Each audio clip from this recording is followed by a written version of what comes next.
तीन दोस्त माया, रवि और नेहा दिल्ली से शांतिपुर गांव में कहानी की डॉक्यूमेंट्री बनाने आते हैं। अरे भाई साहब, शांतिपुर पहुंचने में तो बहुत देर हो गई। इतनी देर हो गई, अब तो शाम हो ही गई है। सच में रास्ता बहुत लंबा था और थकावट भी हो गई। यार, मेरी तो कमर ही टूट गई। ऊपर से ये रास्ता पूरा पत्थरों से भरा है और ये बैलगाड़ी। मैं तो बस यही सोच रही थी कि कब ये रुक जाए और हम उतर जाएं। मेम साहब, यहाँ जो रहते हैं वो खुद ही इस गांव से जाना चाहते हैं। इतना कठिन और सुनसान गांव है, तो आप यहाँ पर क्या करने आई हैं? सच में मुझे समझ नहीं आ रहा। क्यों भाई, तुम ऐसा क्यों कह रहे हो?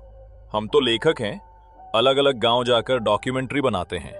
वैसे भी ये डर वाली बातें तो सिर्फ कहानियों में होती हैं। तुम चिंता मत करो, कुछ भी डरने जैसा नहीं है। तुम ये क्या बोल रहे हो? कहानियां? लगता है इस गांव के बारे में तुम लोगों को पता ही नहीं है।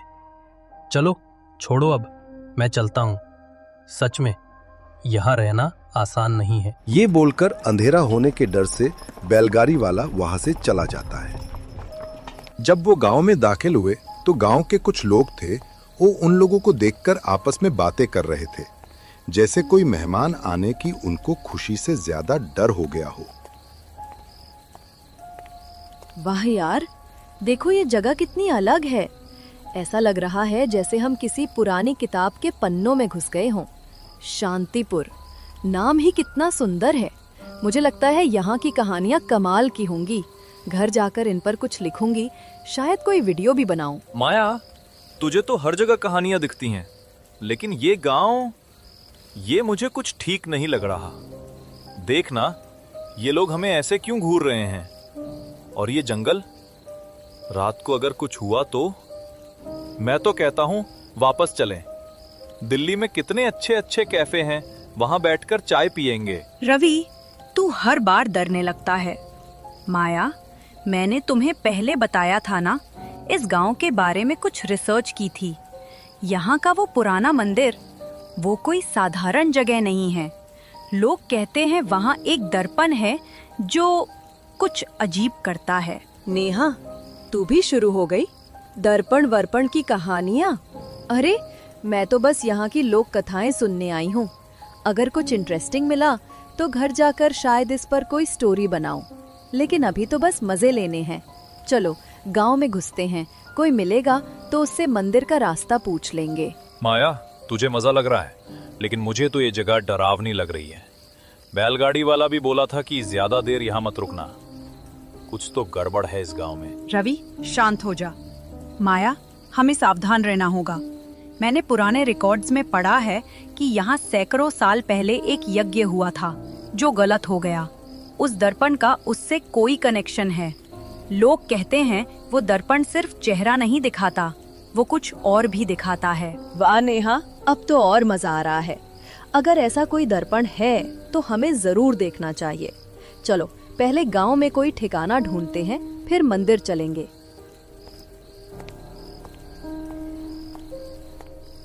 वो तीनों मंदिर के बारे में किसी से पूछने के लिए आगे बढ़े। रवि थोड़ा डरा डरा सा लग रहा था, पर माया और नेहा के चेहरे पर जिज्ञासा थी। थोड़ा चलकर वो लोग आगे जाते हैं तो चौपाल पर दो बूढ़े उनको बैठे दिखते हैं। नमस्ते ताऊ जी, हम दिल्ली से आए हैं। इस गांव की कुछ कहानियां सुनने आए हैं। सुना है यहाँ एक पुराना मंदिर है जिसमें कोई खास चीज है। वो कहाँ है? हमें रास्ता बता दीजिए। बिटिया, तुम शहर वालों को क्या पता है इस गांव की बातें? वो मंदिर, उसकी बात छोड़ दो। यहाँ रुकने की जगह ढूंढो और जितनी जल्दी हो सके अपनी कहानियाँ लेकर वापस चले जाओ। लेकिन ताऊ जी, हम तो बस थोड़ा घूमना चाहते हैं, कुछ कहानियाँ सुनना चाहते हैं। उस मंदिर में ऐसा क्या है जो आप लोग इतना डर रहे हैं? कोई पुरानी कहानी है क्या? कहानी? हाँ, कहानी तो है, पर वो सुनने की नहीं, भूलने की है। वो दर्पण, वो कोई साधारण शीशा नहीं है बिटिया। जो उसमें देखता है वो अपने साथ कुछ ले जाता है और कुछ छोड़ भी जाता है। माया, सुना ना, मैं तो बोला था ये जगह ठीक नहीं है। ये लोग कुछ छुपा रहे हैं। चल वापस चलते हैं। ताऊ जी, आप खुलकर बताइए ना, हम सिर्फ जानना चाहते हैं। अगर उस दर्पण की कोई कहानी है तो हमें सुनाइए। क्या हुआ था यहाँ? कोई पुरानी घटना? तुम लोग जिद्दी हो। ठीक है, सुनो। सैकड़ों साल पहले इस गांव में एक यज्ञ हुआ था। गांव वाले चाहते थे कि समय को अपने वश में करें। वो दर्पण उस यज्ञ का हिस्सा था, लेकिन कुछ गलत हो गया। वो दर्पण अब सिर्फ चेहरा नहीं दिखाता, वो तेरे अंदर का सच दिखाता है। और जो सच देख लेता है वो फिर वही नहीं रहता। ताऊ जी, ये तो कमाल की बात है। हमें वो मंदिर दिखाइए। मैं वादा करती हूँ हम कुछ बिगाड़ेंगे नहीं, बस देखना चाहते हैं। नादान हो तुम लोग। ठीक है, जाओ। मंदिर जंगल के उस पार है, लेकिन याद रखना उस दर्पण में ज्यादा देर मत देखना, वरना जो आएगा वो तुम्हारा नहीं होगा। इतना कहते ही वो तीनों मंदिर जाने वाले जंगल के रास्ते की ओर चल पड़ते हैं। जंगल का रास्ता बहुत ही डरावना था। चारों तरफ अंधेरा था, पर वो तीनों आगे बढ़ते जा रहे थे। माया, मुझे ये जगह बिल्कुल पसंद नहीं आ रही। देखना, ये पेड़, ये हवा, सब कुछ जैसे हमें देख रहा है। मैं तो कहता हूँ वापस चलें। अरे रवि, तू तो हर चीज से डरता है। ये बस जंगल है और हम बस एक पुराने मंदिर तक जा रहे हैं। कुछ नहीं होगा। मैं तो बस वो दर्पण देखना चाहती हूँ।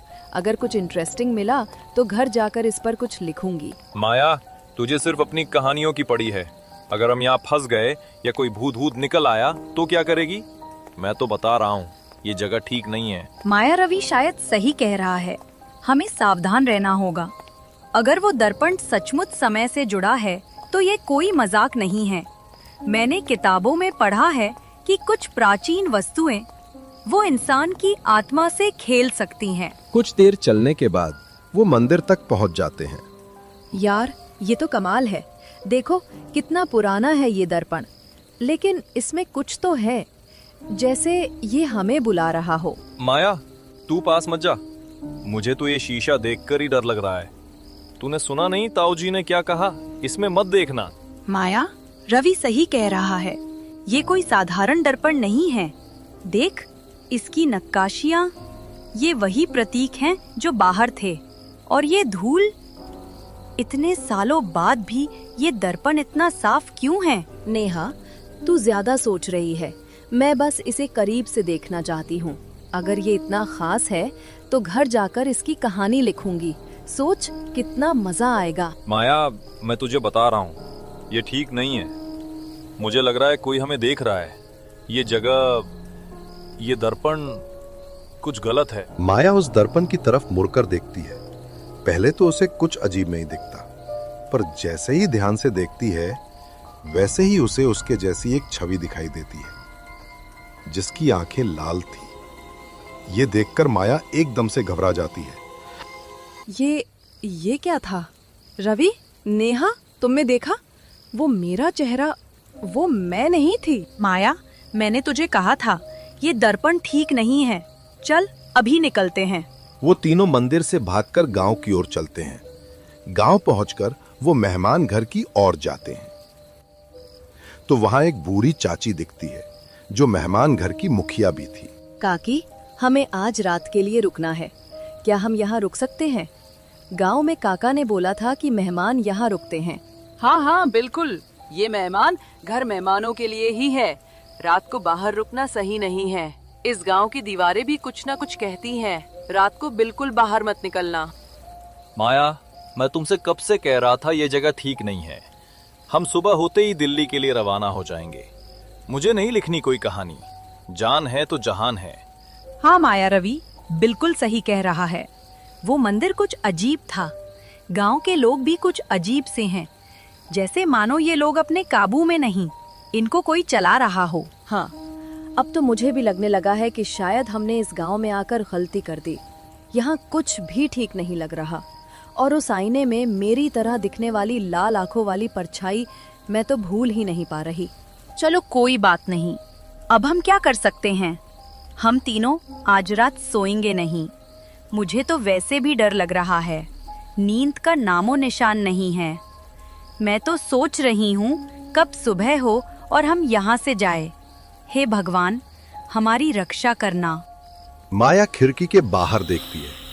उसे खिड़की के बाहर एक काली परछाई खड़ी हुई दिखाई देती है, जो उनकी तरफ टकटकी लगाकर देख रही थी। अरे रवि, नेहा, तुम लोगों ने देखा? वो क्या था? वो परछाई ऐसा लग रहा है जैसे हमें ही देख रही हो। मुझे कुछ सही नहीं लग रहा।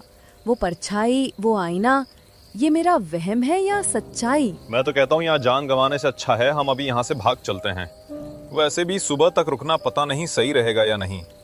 अगर अभी यहाँ से निकल जाएंगे तो गांव के बाहर रात गुजार लेंगे, पर यहाँ पर एक पल के लिए भी रहना मुझे सही नहीं लग रहा। वो तीनों मेहमान घर से जैसे ही बाहर आते हैं, वो देखते हैं कि सारा गांव खंडहर बन गया है, जैसे बहुत सालों पहले ही इस गांव का सब खत्म हो चुका हो। रवि, मेहा, ये क्या हो गया? अभी तो हम गांव में घूम रहे थे, घर थे, चौपाल था, और अब सब टूटे फूटे खंडहर जैसे खड़े हैं, जैसे ये गांव बरसों पहले ही मिट गया हो। ये सब हमारी आंखों के सामने कैसे बदल गया? मैंने कहा था ना, वो परछाई साधारण नहीं थी।